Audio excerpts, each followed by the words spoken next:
Fala, empreendedores e empreendedoras! Mais uma vez aqui é Alessandro Vieira. Parei aqui rapidinho para compartilhar com vocês um livro muito bacana que eu acabei de ler. É o livro de 0 a 1. Olha aqui a capa para vocês estarem comprando, adquirindo aí. Apesar de ser online, eu ainda gosto do livro impresso, muito bacana. E o que me chamou a atenção foi aqui as recomendações, Então aqui o Mark Zuckerberg, o CEO do Facebook, falou o seguinte: apresenta ideias completamente originais sobre como criar valor no mundo. E teve uma recomendação aqui do grande Nassim Nicholas Taleb, do Taleb, Quando um capitalista de risco escrever um livro, leia-o. No caso de Peter Thiel, leia 2 vezes. E é o que eu vou fazer exatamente. Depois vou dar uma relida para pegar alguns pontos. Este livro é um clássico. Bom, eu anotei aqui algumas informações que eu queria compartilhar com vocês, porque é uma forma aí também da gente compartilhar algumas visões diferentes ou iguais, e reforçar e trazer para vocês, tá bom? Basicamente, do que é o 0 a 1? O 0 a 1, ele basicamente é uma função que chama de processo vertical ou processo intensivo. Ou seja, algo que você vai inovar, você vai criar algo do zero, tá? E você tem, ele também aqui cita alguns exemplos, que você também pode ir do 1 ao N. Ou seja, você pode pegar uma ideia e implementar ela e melhorar ela. Que basicamente que é o que ele cita sobre a globalização, Então, hoje, atualmente, aí no mundo tão globalizado quanto o nosso, basicamente você não precisa sempre ir do 0 a 1, também tem a opção de ir do 1 ao N, ou seja, implementando, Então, basicamente, esse é o conceito aí. Então, se você está a fim de colocar novas tecnologias, inovar, fazer coisas novas, é o conceito do 0 a 1. E se você está a fim de fazer implementações, é o conceito da globalização de 1 ao N, beleza? Esse é o conceito básico do livro. Bom, aí eu trouxe aqui separei aqui alguns pontos que eu achei bacana, que eu queria compartilhar com vocês aí, para ver se de repente faz sentido vocês comprarem o livro e também ter um ponto de vista semelhante, beleza? Outro ponto interessante, como ele foi um dos fundadores do PayPal, ele traz algumas coisas bem bacanas. Para você ver, na época que eles fizeram o PayPal, no meados da década de 90, não me recordo bem, mas antes de 99 ainda, o foco deles era criar uma moeda virtual, E hoje a gente sabe que tem o Bitcoin. Na época eles não conseguiram, não aderiu, não foi sucesso, e eles foram pivotando. E uma das pivotadas que eles deram foi criar meios de pagamento para o eBay. E dessa forma o eBay começou a usar mais o PayPal. Eles pegaram um nicho, que é uma coisa importante que ele cita aqui no livro, que se você quer ser grande, você inicialmente tem que escolher um nicho, se especializar nele, ser bom nele e ter um bom faturamento, faturar grana nesse nicho, tá? E dá aqui alguns exemplos também da Amazon como semelhança, Então a Amazon, antes de ser a gigante que a gente conhece, ela se especializou no nicho de livros, Como bem conta a história deles aí. E, além disso, uma coisa que ele foca aqui sobre a questão do monopólio, Ou seja, será que é bom o monopólio? Será que é ruim? E como você deve se comportar com a sua empresa? Pelo que eu entendi na minha leitura, a questão do monopólio para a sua empresa é bom, porque você vai monopolizar um mercado que você vai criar, você vai inovar, ou você vai fazer alguma disruptura nesse mercado, tá? Então, é importante, Então, eu cito o exemplo do Google, que acaba sendo um monopólio, porém, por que ele criou esse monopólio? Porque eles fizeram o melhor, entraram no time correto e fizeram o melhor produto e o serviço. E se não existisse esse monopólio, será que existiria o Windows? Será que existiria o Google? A Apple, Então, o monopólio ele cita que é bom para os mercados, diferente do ponto de vista que às vezes eu tinha antes, Claro que não um monopólio predador, mas um monopólio de inovação acaba sendo para os negócios e para a economia, beleza? Então é muito interessante isso daí. Bacana. Outro ponto que ele trouxe aí também foi não pensar em disrupção, não pense em disrupção. Porque às vezes a disrupção entra muito com modismo, Você quer sempre fazer algo disruptivo. E nem sempre é necessário você fazer algo disruptivo, algo extremamente inovador, para que você tenha sucesso no seu negócio. Então, às vezes você pode pegar um mercado que não está sendo atendido melhorar, criar uma nova solução e inovar naquele setor, naquele nicho. Não necessariamente ir para o modismo fazer tudo que for disruptivo. Sua ideia só vale, seu negócio só vale se for de fato disruptivo. Então, não pense em disrupção, é um título muito bacana aí que ele coloca e faz a gente refletir sobre isso, beleza? Esse ponto que eu vou trazer aqui para vocês é muito legal. Os últimos serão os primeiros. Às vezes a gente acha que inovação, tecnologia, a gente tem que ser o primeiro a fazer, correto? Mas imagina um exemplo que ele dá aqui sobre a criação dos tablets, né? Teve vários outros tablets criados anteriormente, mas nenhum de fato correspondeu às expectativas e foi sucesso. Então, não necessariamente você tem que ser o primeiro a criar, mas sim estar no time correto e também conseguir gerar fluxo de caixa com isso, né? Ele dá um exemplo aqui do PayPal, que eles criaram um meio de pagamento na época para um dispositivo, tipo um Palm, não me recordo o nome, e esse meio de pagamento não foi aceito, porque era muito inovador, era muito recente, né? Da mesma forma, a moeda também que eles tentaram criar. As pessoas não entenderam, não era o tempo adequado. Então, não necessariamente a inovação tem que ser a primeira, mas sim o time correto e que consiga gerar fluxo de caixa, né? Você vê que mesmo uma empresa no Vale do Silício que tem capital acessível, eles também se preocupam como vai monetizar e como vai ganhar dinheiro, fazer dinheiro no negócio, né? Claro que no começo é um foguete, você queima muito combustível, mas claro, sabendo muito bem um alvo que você vai atingir e quanto que vai ser o retorno desse alvo, tá certo? E tudo volta aí também para a questão de fluxo de caixa. Não adianta nada você querer fazer um negócio de inovação 10, 20, 30 anos e você não ter um fluxo de caixa futuro com esse negócio, porque esse negócio não vai ter valor, né? Não vai ter valuation e vai quebrar, não vai dar certo. Outro ponto legal aqui que eu vi é sobre a questão de diversificação. O que ele coloca aqui sobre diversificação? Ele hoje participa de um fundo, né? Ele e alguns sócios da época do PayPal e outros também, que ele fala assim, que muitos fundos às vezes diversificam muito, esperando que 20%, usando a teoria do 80-20, né? Usando 20% das startups dê certo e compensa os 80% de prejuízo.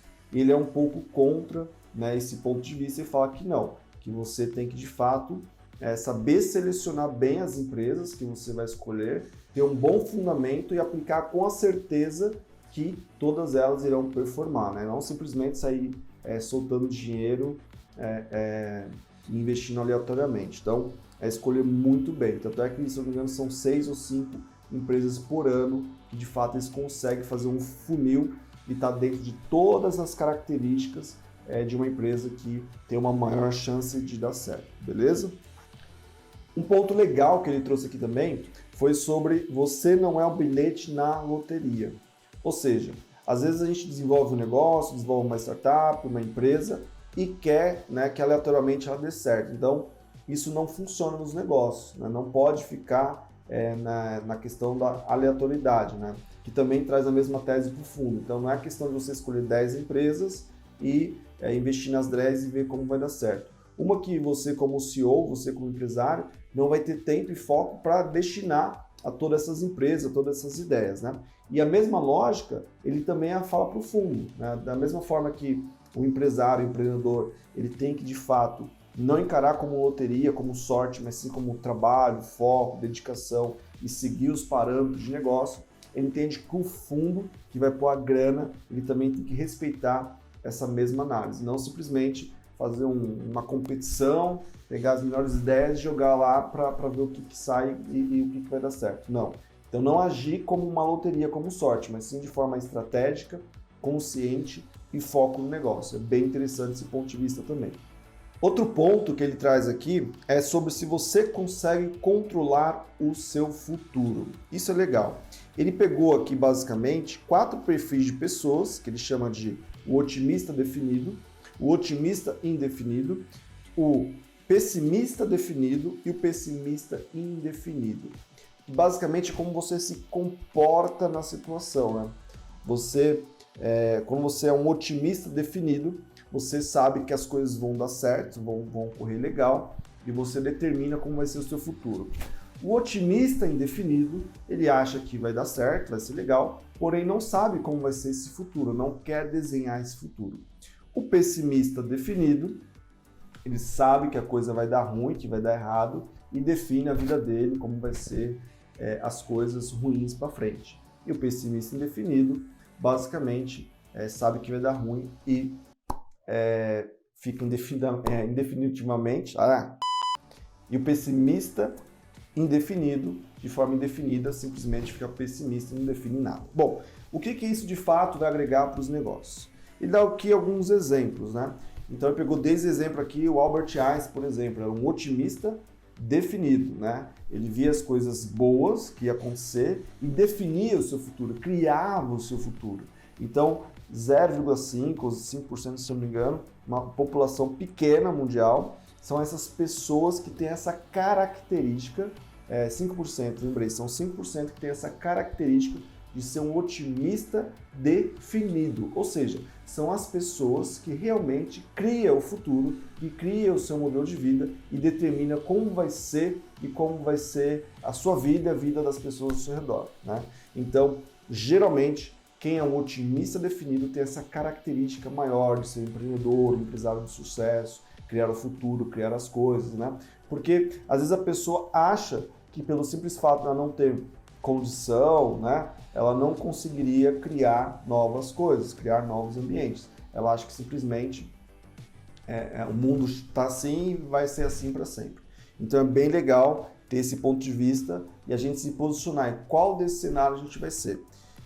Eu estou gravando aqui o vídeo na época que está tendo um problema aí mundial, na época de coronavírus, mas se você for ver, qualquer época da história da humanidade sempre teve questões semelhantes a essa, né? Então, até que na época que ele escreveu o livro, tinha algumas crises internacionais, crises financeiras e tal. Claro, cada uma na sua oportunidade diferente. Porém, se você sempre olhar de forma pessimista, você dificilmente vai criar algo. Agora, se você olhar isso com uma forma otimista e definir como vai ser dali para frente, você cria um negócio, cria uma empresa e consegue inovar. Então, é bem bacana esse ponto de vista e esse perfil, né? Você se posicionar nesse perfil se você quer ter um negócio inovador e quer definir o seu futuro, beleza? Legal. Então, o ponto de venda é muito importante, beleza? Nada adianta, uma boa ideia, um bom projeto, um bom produto, se não está no escopo, como você vai distribuir isso, como você vai vender isso. E deu alguns exemplos aqui do PayPal, muito interessante, que na época eles fizeram vários testes, evidentemente, e uma das que deram muito certo foi pagar para o cliente se cadastrar, né? Ou seja, cada cliente novo ganhava $10 e a cada indicação também usaram o marketing viral para fazer uma rede, né? Eles também tinham um valor, se não me engano, também $10, beleza? Mas qual que é o ponto aqui? Como vender um produto, beleza? Basicamente, coloca assim, ó, ele cria uma escala. Então, você tem um marketing viral, o marketing, a zona morta, vendas e vendas complexas, beleza?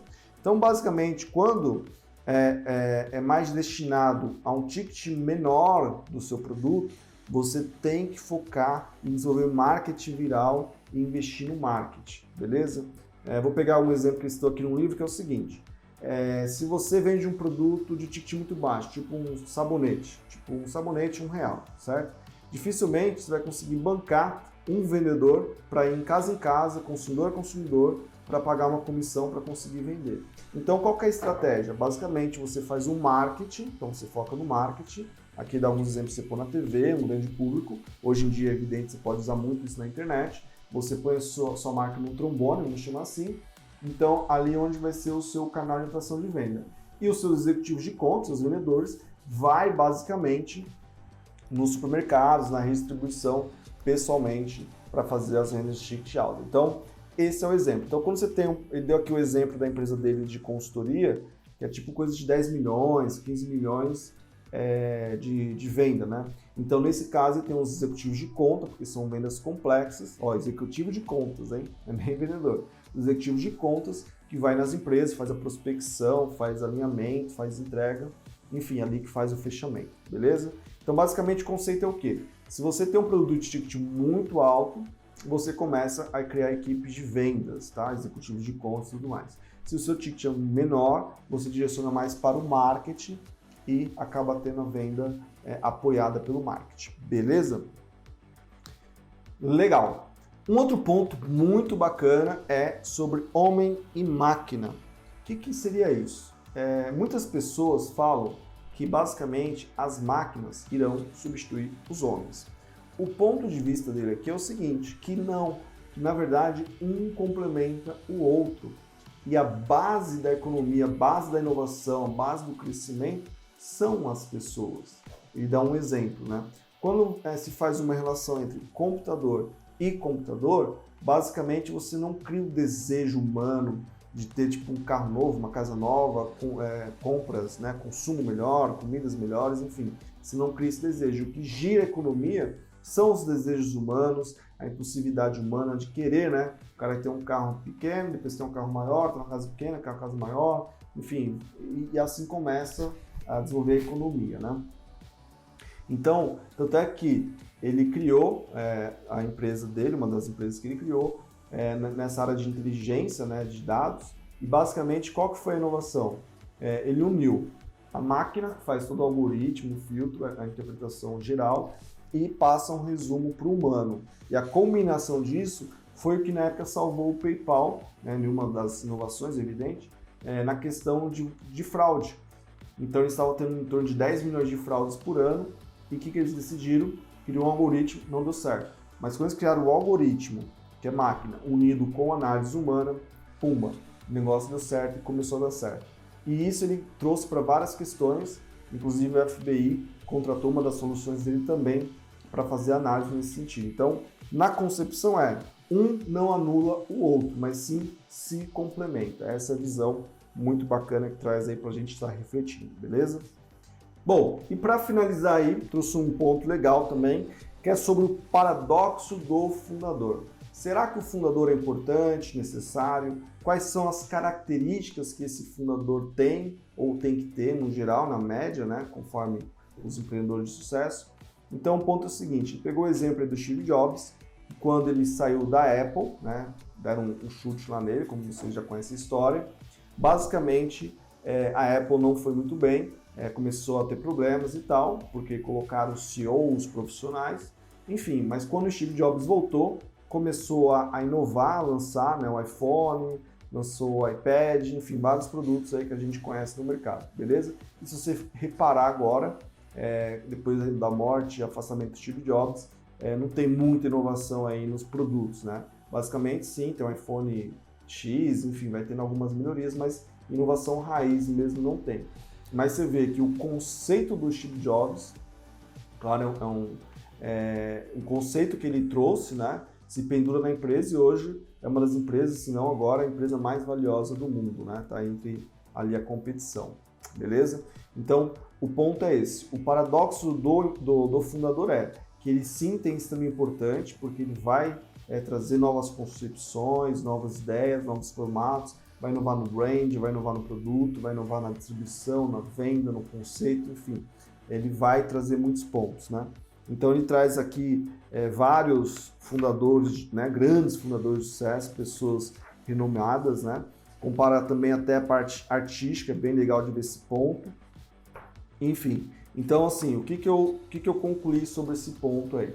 Que o empreendedor ele tem características únicas, ele tem, às vezes ele é uma pessoa que tenha um foco no negócio maior do que uma pessoa, um CEO, e ele tem mais atitude, mais coragem de, né, colocar a cara a tapa, de fazer o negócio acontecer e colocar a visão à prova, né? Então, isso é o que faz os negócios de fato crescer, ir do 0 a 1 e se transformar, né? Você, o empreendedor de fato, ele acredita. Ele dá até algum exemplo aqui comparado. Será que o Steve Jobs comia só maçã, né, por fato de marketing ou porque ele gostaria, né? Será que o Bill Gates ele usava aquele óculos nerd por uma coisa prática ou porque de fato ele queria criar aquela simbiose, aquela esfera sobre ele para colocar que ele é um verdadeiro nerd e faria o negócio dar certo? Bom, no geral, são muitos pontos interessantes, como dito aí pelo Taleb,